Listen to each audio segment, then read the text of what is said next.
শেষমেশ কর্তামশাই আমাকে শুক্রবার দিন রাত্রিবেলা নিয়েই গেল সারপ্রাইজ দিতে।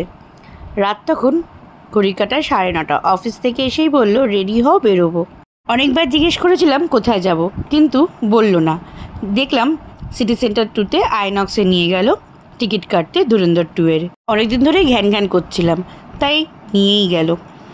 শো টাইম ছিল 10:30। এতক্ষণ কি করব, তাই হ্যাং আউটে বসে ডিনারটাও কমপ্লিট করে নিয়েছিলাম একটা চিকেন র্যাপার আর চিকেন বার্গার, যেটা এই আরবিয়ান দোকানের খুব ফেমাস, এই যে চিকেন বার্গারটা। আর ছিল ওয়াও চিকেন থেকে একটা ক্রিস্পি চিকেন, সাথে ছিল একটা কোল্ড ড্রিঙ্ক। ডিনারও কমপ্লিট, আর এদিকে শো টাইমও শুরু হয়ে গেছে। ঢুকে পড়লাম হলে। Movie start. ভালো করে একদম শেষের দিকে সোফার চেয়ারগুলো নাওয়াতে ভালো করে পা তুলে আরামসে বসে মুভি দেখা শুরু করে দিলাম। শুধু শুধু বসে তো মুভি দেখা যাবে না, তাই সঙ্গে একটা কোল্ড ড্রিঙ্কসও রেখেছিলাম। কর্তামশাই আবার শুধু শুধু মুভি দেখতে পারে না। ব্রেক টাইম হয়ে গেছে। রাত এখন বাজে 3টে। মুভি শেষ, এবার বাড়ি ফেরার পালা। দুজনে মিলে বেশ ভালোই মুভিটা দেখলাম। আমাদের তো বেশ ভালোই লেগেছে। আপনাদের কেমন লেগেছে কমেন্টসে কিন্তু জানাবেন।